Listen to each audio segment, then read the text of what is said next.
Hello, hello, everyone. Hello, and welcome to Monday's Career Q&A with Susana Alba. I am excited to welcome you today to join me answering your questions. If you can hear me well, can you please give me a one in the chat? If you can hear me well, can you give me a one in the chat, pretty please? So, like that, I can make sure that you can hear me, you can see me. I'm going to be answering some of your questions. So, I want to make sure that you can hear me well and that you can see me well. So, if you can hear me well and see me well, just give me a one in the chat. Um, all right, I'm seeing some ones show up on Insta. Uh, and I'm looking forward to connecting with y'all. Now, y'all, I am live on LinkedIn, Facebook, YouTube, Instagram, all the things. So the purpose behind that is that if we get cut off here, you know where you can find me. Same name, I am Susana Briscoe-Alba, or I am Susana Alba on all of those platforms.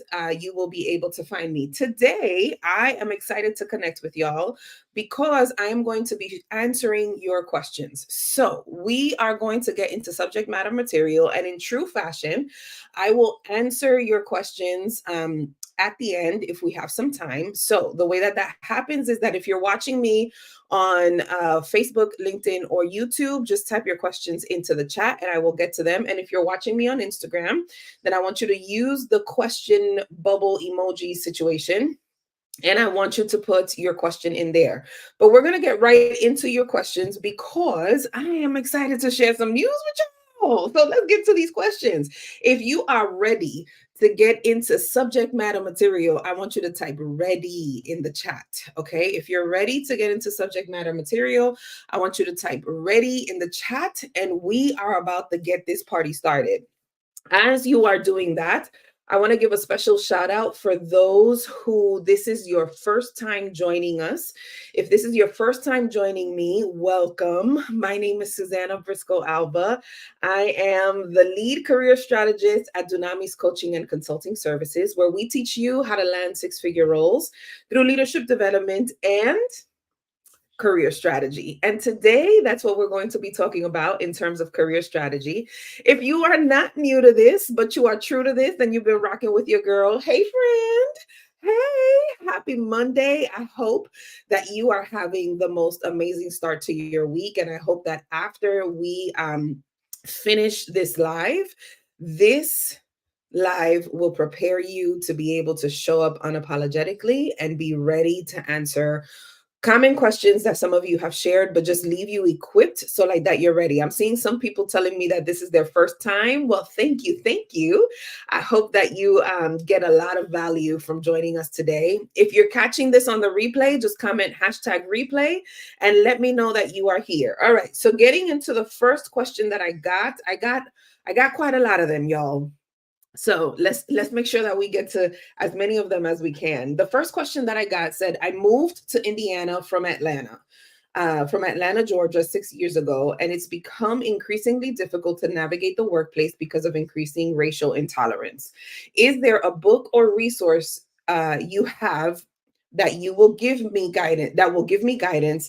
It's rough out here and very systematic. First of all, my friend, let me tell you, I am so sorry that that is still a reality for many of us. And so the couple books that I would suggest in terms of just giving you language on how to show up in the workplace, especially if you're dealing with some of those situations, are going to be twofold. One is going to be the book by Elizabeth Leba, and her book is it's titled "I'm Not Yelling," and it pretty much is giving an account of what it is to be a woman of color in the workplace, but also give you practical ways for you to be able to show up unapologetically and still stand in your power, from a perspective of a woman of color in the workplace and how you can show up that way. Okay.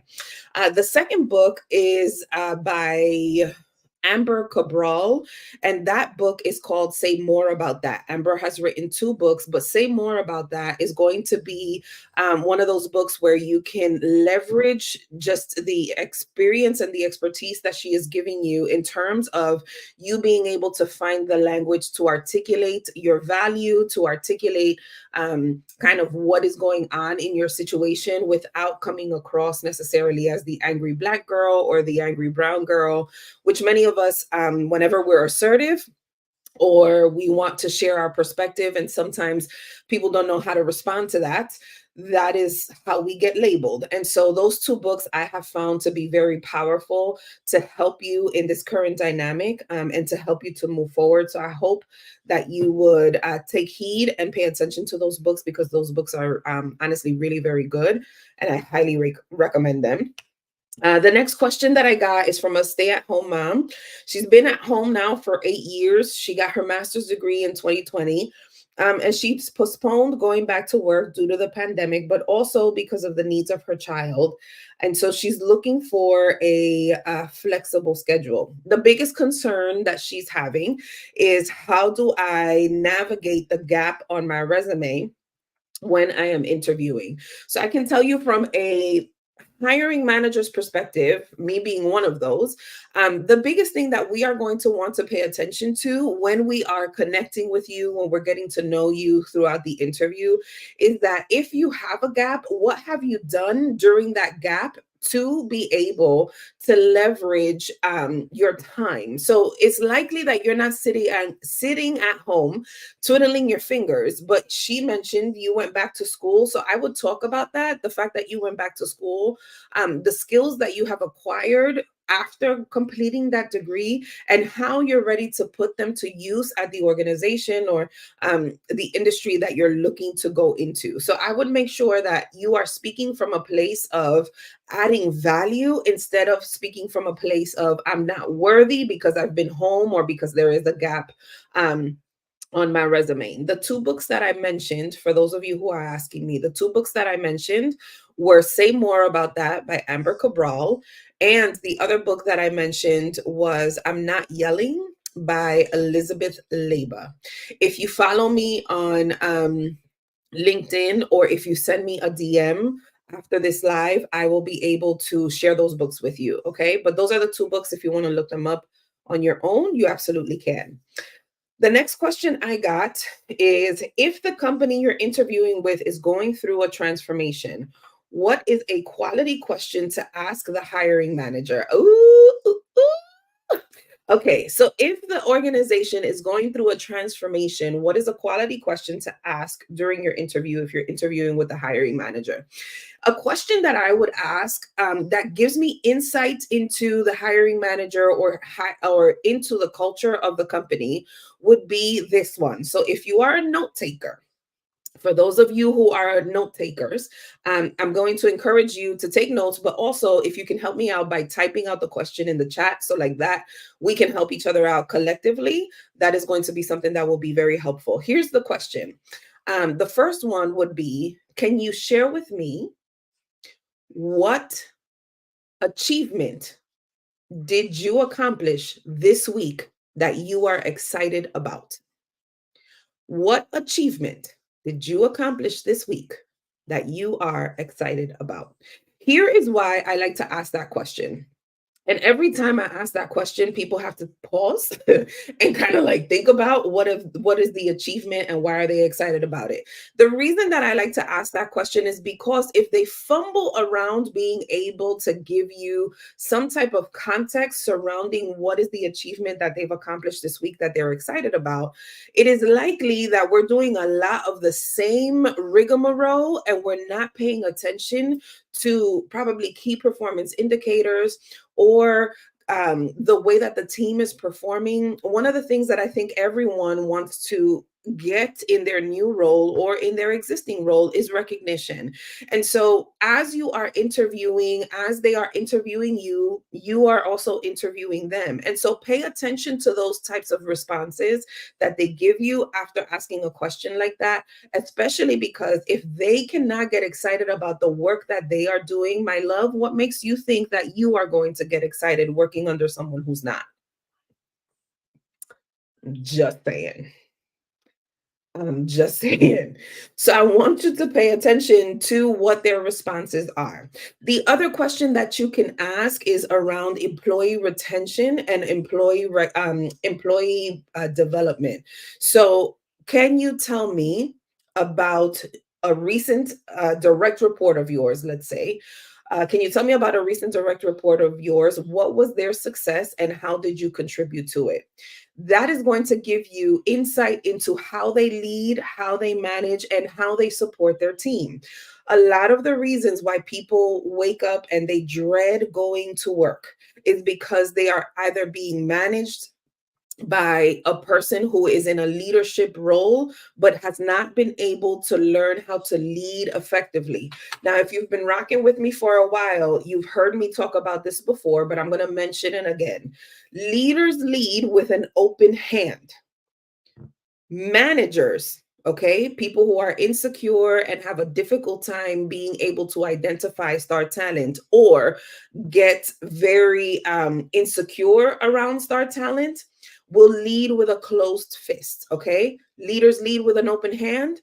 Managers will lead with a closed fist. What does that mean? Managers who lead with a closed fist, everybody will be trying to escape their grip. Okay, everybody will try to escape their grip. While leaders who lead with an open hand, people know that they can leave this team and this culture at any point because it's open. But they choose not to leave because the environment and the culture in which they are in has created a place where they choose to stay. And not only do they choose to stay, they choose to do their best work because they feel seen, valued, and heard. So I want you to pay attention to those types of things when you are looking for your new opportunity. Now, you are not going to likely be able to ask them, do you lead with an open hand or a closed fist? Because they're going to look at you like, what are you talking about? But you should be able to ask questions like that that will give you insight into what type of leader or manager you're going to be working with. So I hope that helps. Next question is, what's your best example to prepare for an interview? I would say my recommendation for anyone who is going to be preparing for an interview is to practice. Practice your storytelling, practice answering questions under 3 minutes, practice the way that you show up, the way that you use your hands, the way that you level out your voice, so like that you are asking questions from a place of confidence instead of a place of needing reassurance.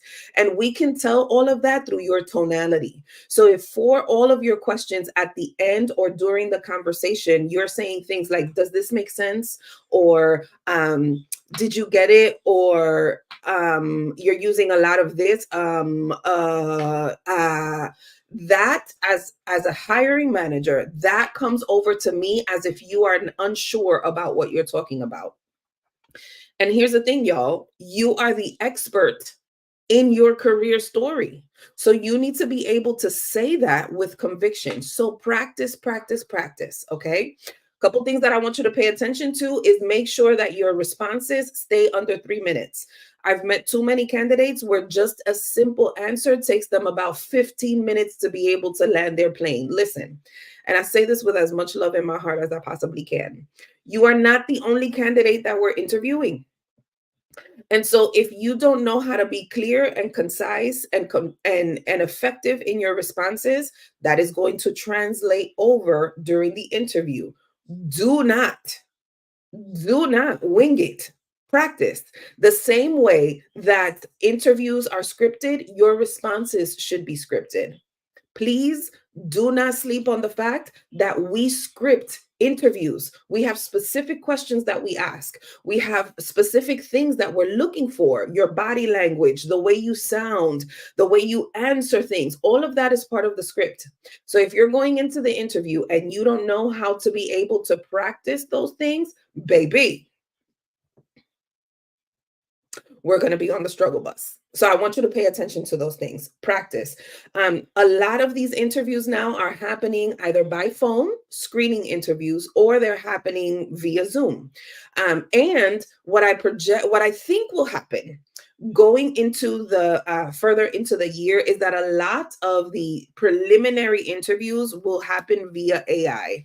And so what will happen is that they will send you a link for you to start your interview, and no one will join the conversation. The question will show up as a prompt and you will be recorded in your response. Sweetheart, let me tell you that when that is happening, we're trying to assess, can you handle be performing under pressure? So practice that. Find a screen recording app like Loom, Loom, and record yourself answering those questions. And then watch it back. So like that, you can pay attention. What was my response? Was I fidgeting too much? Did I actually answer the question? Can I refine the way that I'm saying certain things? So like that, you are giving your best foot forward, because some of those interviews is only one and done. And depending on how you perform during that interview is whether or not you move on. So my recommendation, whether you've been interviewing for a long time or you haven't interviewed in over 50, 11 years, practice your responses. Practice how you show up. Pay attention to what you're going to wear. Like all of those things. Do not wing it. Okay. Moving on. Next question is, what is considered a decent amount of time after an interview to write a thank you email to the hiring manager?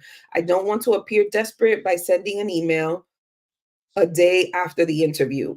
Honey, if you're waiting too long, you probably missed your opportunity. So here's what I encourage people to do.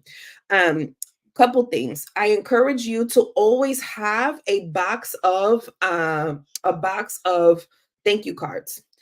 Even if you are going for an in-person interview, it takes you 2 seconds to write a handwritten note before you leave the interview, and leave it with the receptionist, leave it with the hiring manager's administrative person, their administrative assistant. Thank you notes that are handwritten are so few and far in between that they leave a memorable mark. So carry that with you. If you cannot do that and you are actually doing your interview online, I encourage you to send the thank you right after, because top of mind, they just finished speaking with you. And if they have more candidates to connect with, you want to make sure that you stay top of mind. Here is where I see a lot of people struggle. Your thank you is super generic. Hey, Susana, thank you so much for meeting with me for exposition. It was great getting to meet you. I look forward to joining the team. Okay. Do you know how many of those we see? Quite a lot of them, especially in this type of market. But what if your thank you was more targeted? Hey, Susana, it was great connecting with you for X position.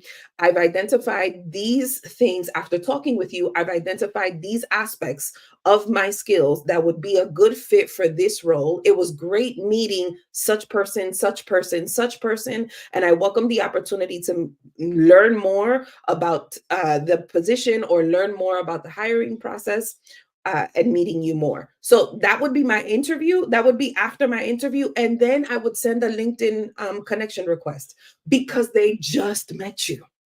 So it's still fresh in their head. But too many people have waited too long because of that lie, or I don't want to appear desperate. Is how you sound. The tone in which you write will tell me whether or not you're desperate. Y'all need to start taking some ownership over that. Okay. So don't wait too long. Maximum, I would say 48 hours, and you're pushing it at that point. Minimum is maybe 3 hours after your interview, after you've been able to do a little bit of research and identify how you add value. Send that baby out. Okay. Next question is, I'm currently interviewing for a senior finance position. I've already interviewed with the hiring manager, and now I'm going into the interview with five other people, for a series of 30-minute interviews. I'm preparing specific questions I want to ask for each person based on their role. One of the people I will be interviewing with is human resources. Any specific questions you think I should ask HR? HR questions that I would ask is, how how is performance measured, and how often? What does professional development look like at the organization? I would ask about employee retention and what do they do to keep employees happy and hired? Because you don't want to go from the fire to the frying pan. So make sure that you're asking those types of questions specifically about HR. Those would be the questions that I would ask. So I hope that helps. Next question is, so this individual is moving from the Caribbean to the Americas, and they're asking surrounding negotiation. Okay, so the biggest thing is they're asking around negotiating their title, and so is it necessary to negotiate your title as it relates to compensation? I can see it being important for the resume when job hunting, but for compensation reasons, is it really necessary? Negotiation of title is going to be totally up to you. I can see people negotiating their titles if the scope of work for which they're doing is very different than what the actual job title says. So it might not necessarily mean anything for you in terms of compensation, but like I tell many people, you should never take yourself out of the market. And so if your title does not reflect the work that you are doing, then I would want that to be the case. So I would encourage you to negotiate your title if you don't feel that the title matches the scope of work. Okay. So it's not necessary for compensation reasons. You may not get paid more because you have a different title, but it is going to be important when you are applying for new positions, and you don't want to lie. So that would be my recommendation. Um, okay. Hi there. I'm a military spouse. While I don't want to separate due to relocating overseas, what's best practices to inquire about opportunities abroad within the company's network? Any specific questions to ask? Proper notice has been given. Current role is not open for remote work. So I would say if you're a military spouse and you're trying to find a new opportunity abroad, I would start be paying attention to what are some of the positions in the industry that you want to go into. What are like leverage, what are they asking for, especially abroad? Because in America, it's going to look real different, right? So you want to make sure that you're using the language that they would understand based off of the need that they have. So it's not even like I can give you what are going to be the right questions. You would need to start paying attention to what is the issue that they're saying that they're having abroad, and how does your current experience, how can you leverage that so like that you can use that for that abroad experience. But in terms of questions that I would want to know, especially if I'm going abroad, I'd want to know what are the work hours, like real basic stuff. What is the expectation of work? Sometimes what I find with companies abroad is that the level of intensity that we have in America is not the same level of intensity that they have abroad. It's almost like New York and going down south, right? The same level of intensity that I have as a New Yorker, I know I can't bring that down to the south because people would be like, damn, you mad mean, or you're rude. But it's just culturally different. So I would want to pay attention to what are the cultural norms. So like that, you're not offending anyone or you're not overstepping because the same level of intensity is not required.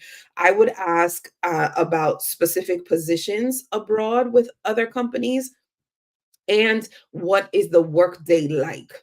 So like that, whether or not you are a good fit for that role, especially if there's going to also be any language barriers. So if you're traveling abroad and you're going to be working abroad, man, I would want to know what is the common language, what are their do's and don'ts, and then how do I morph to that.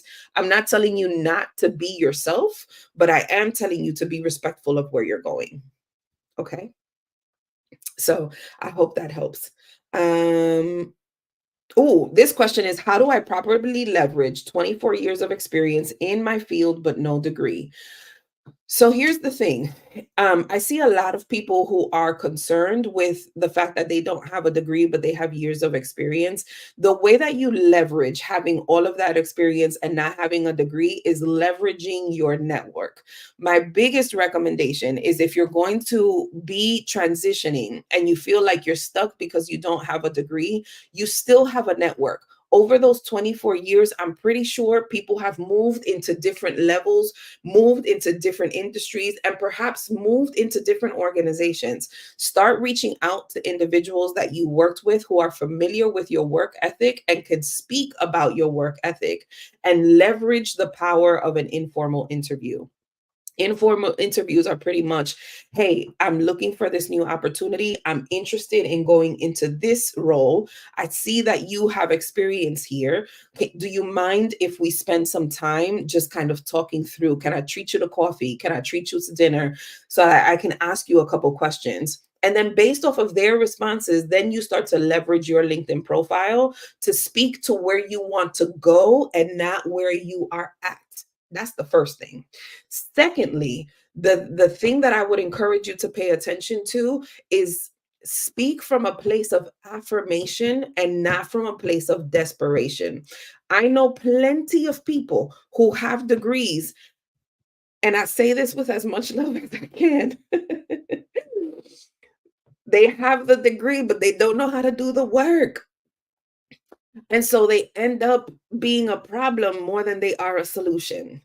And I'm not going to say that they're dumb as a bucket of rocks, but sometimes it leaves you wanting more. Okay. If you could pick up what I'm putting down.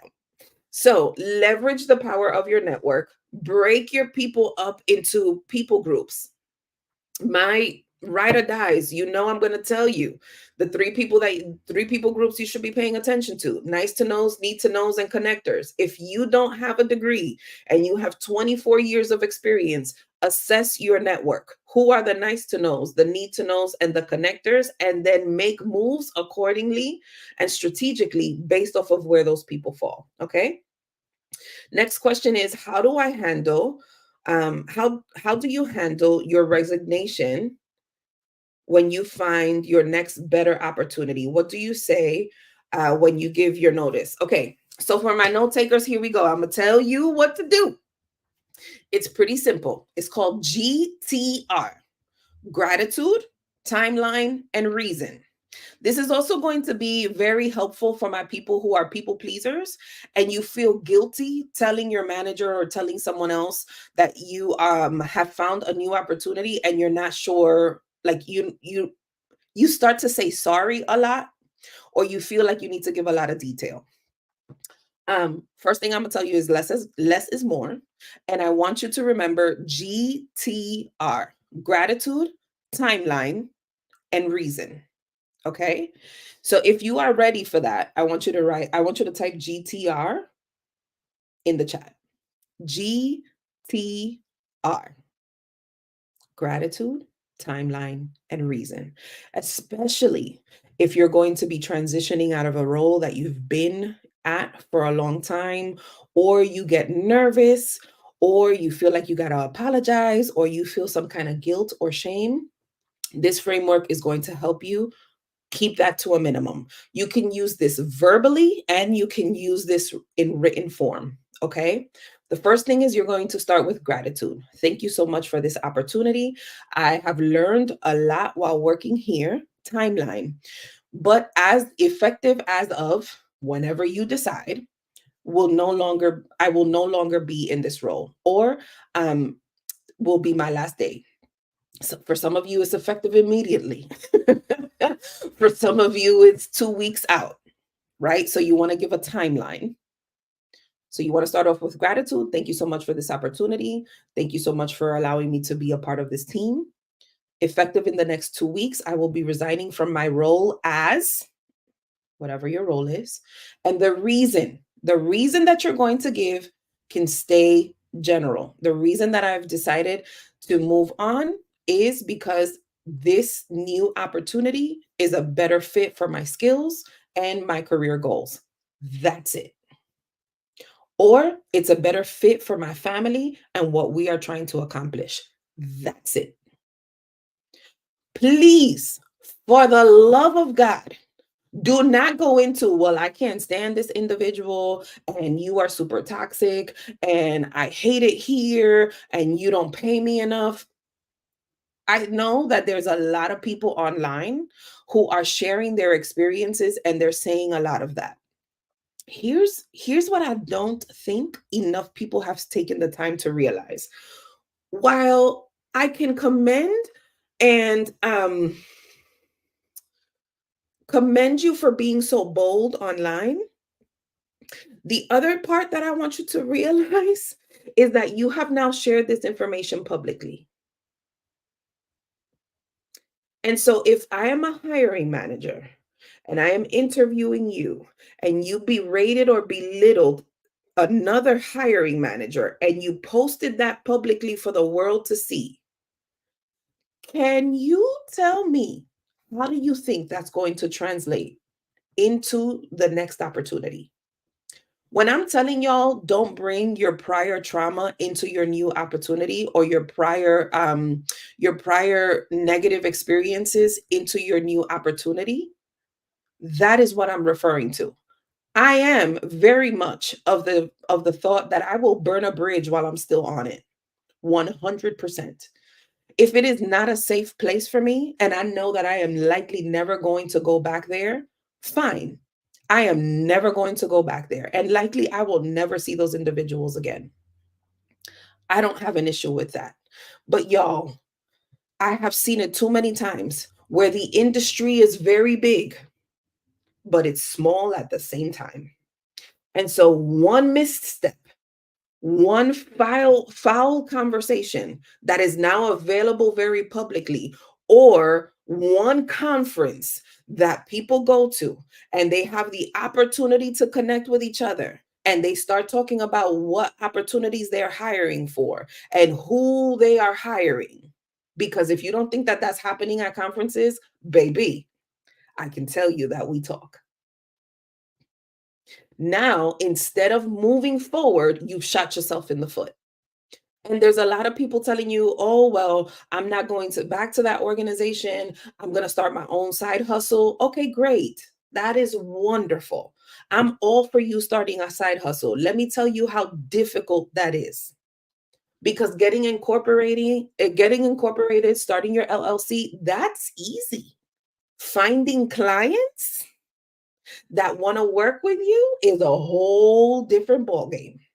And again, all it takes is one bad video for a potential client or a potential contract to see, and they will judge you based off of your previous behavior. So just be wise. Be wise. Okay? So again, if you are resigning from a role, remember GTR framework. Gratitude, timeline, reason. Reason does not mean that you have to give them all of the details. Okay. I am still very much of the Nunya crowd, and Nunya means none your business. Okay. But you have to be able to speak with confidence. It's no longer a good fit for me, or I'm looking to pursue and pivot into a different industry, or I'm looking to move with my family in a different direction. Those are enough. Please do not get into too much detail, because then when you get into a lot of detail, if you are already nervous, then you're going to have to start talking out of things that you're not comfortable sharing. So GTR, gratitude, timeline, basic reason, and then keep it moving. If that helped you, okay, because I feel like I'm dropping some serious gems on y'all. If that helped you today, I want you to drop a gem in the chat. Let me know that you are picking up what I'm putting down, because I see this a lot, especially if you have not had someone coach you through that. And many of us have not. A lot of what I'm teaching y'all is because I had to live through it, y'all. I had to live through it. And so I don't want you to have to struggle, okay? Because what we're not trying to do in 2024 is be on the struggle bus. No, sir. No, ma'am. Okay, my loves? So GTR framework. All right, I'm seeing gems in the chat. I'm glad that this is helping y'all out. Awesome. Awesome. Wonderful. Wonderful, wonderful. Okay, just listen, just be mindful. Be mindful. All right. Next question I got is, I have an international background in finance as a finance analyst. Moving to Canada, I did some certifications in data analyst, but most employers either tell me I'm overqualified or underqualified. They don't want to recognize my past experience, and it has been difficult for me to transition. Please, any advice? Okay, so if you are in a season where you are either applying for positions and they're telling you that you're underqualified, I want you to think through what I see is a lot of people will apply from where they are at because that is what is safe to them. So I've been doing this role for a really long time and this is safe to me. If you are getting that a lot, especially as you are interviewing and you're applying and they keep telling you that you're overqualified, it is likely that you are now ready to move into the next level. This is why I always encourage you to apply for positions where you are at a 75 to 85% confidence rate instead of applying for positions where you are at a 100% confidence rate. If you are 100% sure when you're applying to a role, it is likely that you are already overqualified for that role. If you are applying to positions and they keep telling you that you are overqualified and you feel like you have a 100% confidence rate applying for these positions, you probably are already overqualified. And they probably can't afford you, one, or two, they don't want to pay you. So consider that data. Consider that data and start to consider, what is the position above me? And do I feel 75 to 85% confident that I can do that role? Many of you are likely doing it already. So pay attention. When you are looking at a new opportunity, leverage the data that you're already effectively collecting. Okay. Is your manager constantly coming to you to do managerial type work? Then likely that's displaying that you are ready for a management role. But you keep applying for associate roles or for entry level roles. You are not entry level. Come on. So I want you to pay attention to that type of data. Okay. If you're in the other opposite of that, if you're underqualified for those roles, then chances are that if you're underqualified, if they're telling you that you're underqualified and you know for a fact that that is not true, then there is an issue with the way that you're displaying your resume data. If they are telling you that you are underqualified for the role and you know that that's not true, then it's likely there's an issue with the way that you are presenting the data on your resume. And again, my rule of thumb is that if you are getting interviews, if you're not getting interviews, it's because your resume needs work. If you are not getting offers, it's because your interviewing needs work. So pay attention to which of those two camps you are falling. Okay.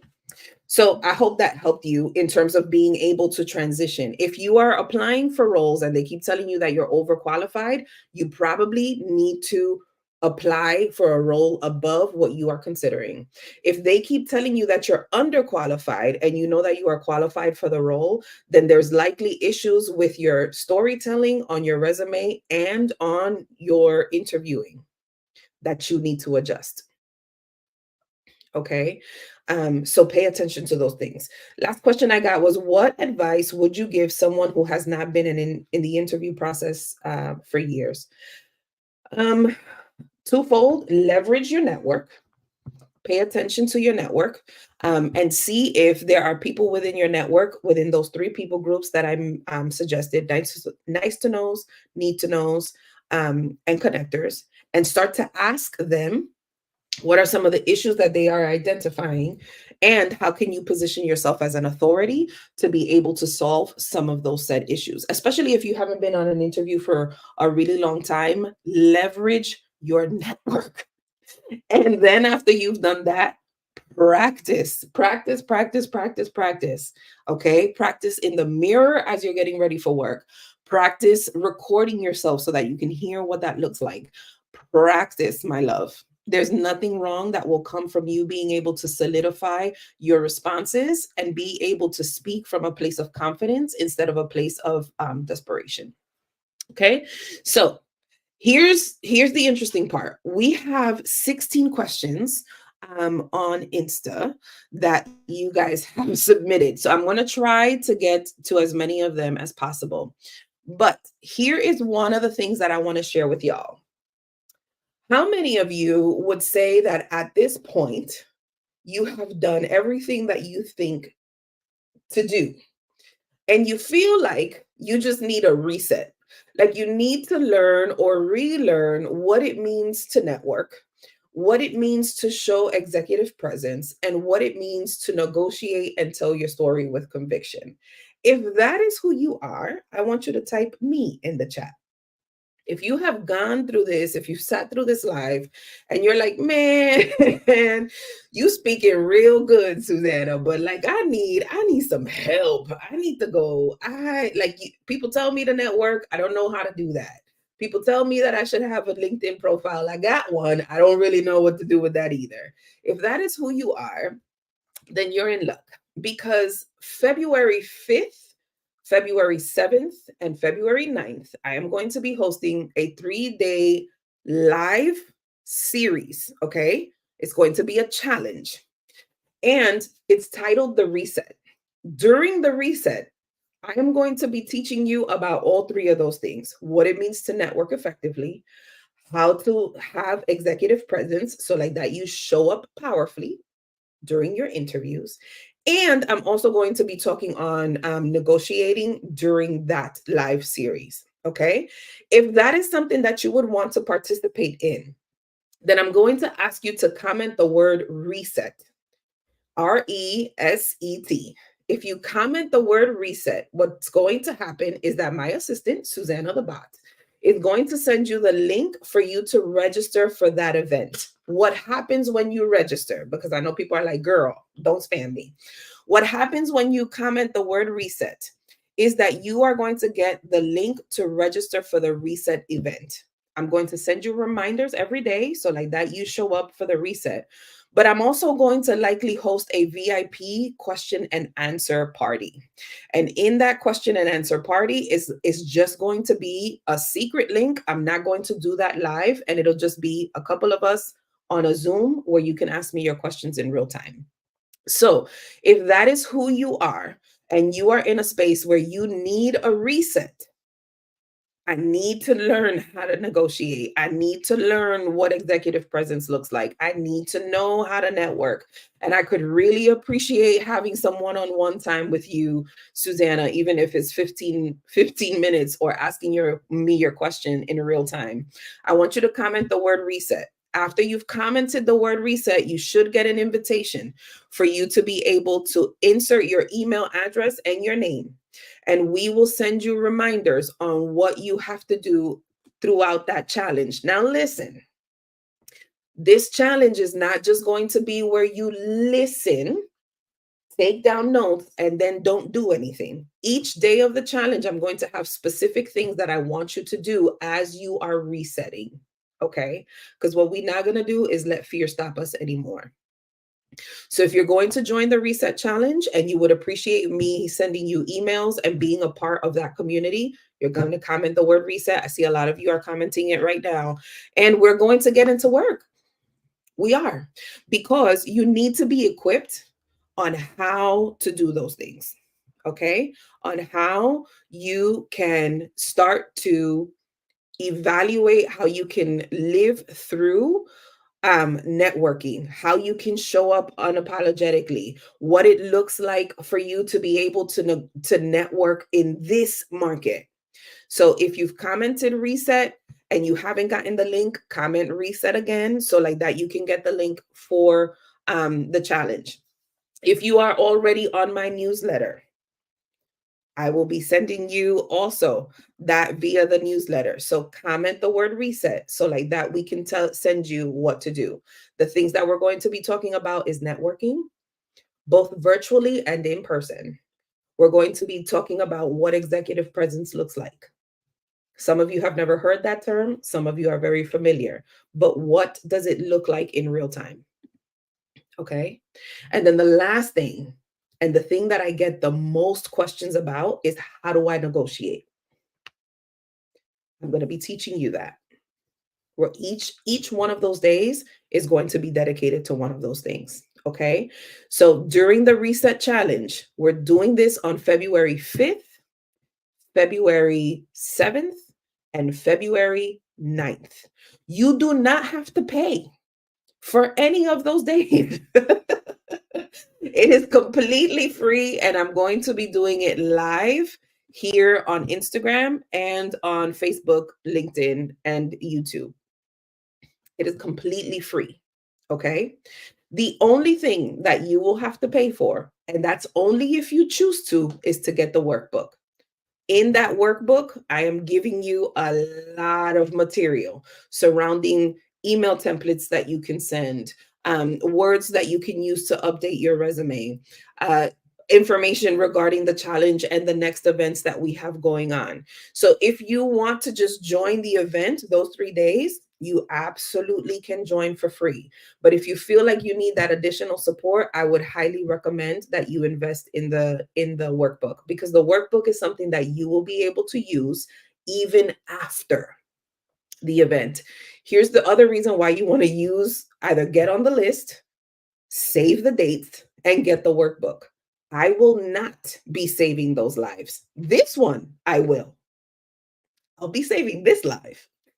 But the lives of the reset, I will not be saving those. Okay. So you want to make sure that you are there in real time, because I will not be saving those lives. And if you get the workbook, then you have that material in there. Okay. So I want you to pay attention to that. I'm going to save this live as well, my loves, okay? And when I save this live, you will be able to come back to it. You'll be able to comment the word reset, and you'll be able to join us for the reset challenge, okay? So I'm going to drop the link for those of you who are on YouTube, LinkedIn, and Facebook. I'm going to drop that link for you right now, so like that you can join us for the reset. If you are interested, there's the link. Hopefully it makes it to y'all. And that is the link for you guys to be able to join the reset. The reset will happen February 5th, February 7th, and February 9th. All 3 days, it's going to happen at 12 noon Eastern time. 12 noon Eastern time. Okay. So if you want to join the reset, you can comment the word reset. The link is going to be available for you to join us. And really, y'all, a lot of people tell me all the time, you should be charging for that stuff. I don't want to. I don't want to. And the reason that I don't want to is because when I was going through the season that I was going through, I couldn't afford to work with a career coach. And I wish somebody would have taught me the things that I'm teaching y'all right now. And so for this specific thing, I'm not charging. All 3 lives are free. The only thing that you have to pay for is the workbook if you want it. It's all you have to do. But really, I just want to see you guys win. I want you to come from a place of affirmation instead of a place of desperation. And I want you to be well prepared. So join us on February 5th, 7th, and 9th for the Reset Live. If you get on the list, and only those who are on the list, I will give access to the VIP party. And during that VIP party is when I'll be taking your questions in real time. Okay. But you have to get on the list. So please make sure that you comment the word reset here on IG. If you comment the word reset on Facebook, Instagram, or YouTube, I am dropping the link for you, so like that you can join us on that day. Okay. And then the last thing that I want to tell you guys is many of you have been asking, Susana, when are you going to do something in person? When can we get to meet you? Is there anything coming up? The answer to that is yes. Okay. Come June 25th and 26th, I will be hosting a leadership conference for y'all. So more details will come, but because June is a hot vacation month, I want you to be aware of that coming up. June 25th and June 26th, I will be hosting the in-person Scale to Six Leadership Conference. Okay. Y'all, it's gonna be a time. If you enjoy learning from me virtually, just wait until you get in the room. I can't wait to tell y'all about the speakers, about what we're going to do, about the way that we're going to connect. I am in New York. I'm about an hour outside of New York City. And so more details to that will come. Yes, there will be a hotel where you can stay. There is a host hotel, the whole thing. Yes, I will give you language in terms of a letter that you can provide your employer if they cover professional development. That's definitely something that you're going to be getting there. So that is coming soon. It's going to be held here in New York. And I can't wait to welcome y'all and spend 2 days just kind of going into leadership and leadership development and really having the opportunity to get to meet you guys in person. So that is going to be happening in June. Save the date, okay? June 25th and June 26th, but we got time.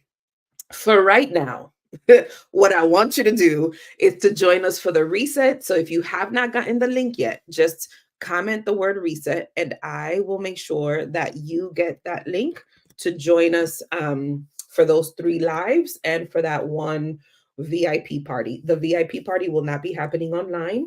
You will get a separate link for you to be able to do that one-on-one, okay? If you still don't get the link during this live and you come back to this live, you can comment the word reset. I'm going to save this live and you should be able to get the link as well, okay? So I love y'all. I hope today was informative. I hope you got your questions answered.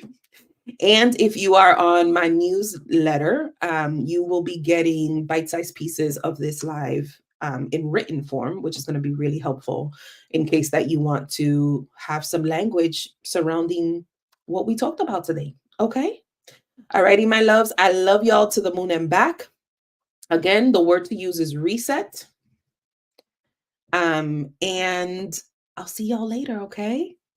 You have the most amazing rest of your day and the most amazing week. And I will catch you guys on the flip. Bye, everybody. Enjoy your afternoon. And thank you so much for your time and attention. And I'll catch you on the next one. Bye.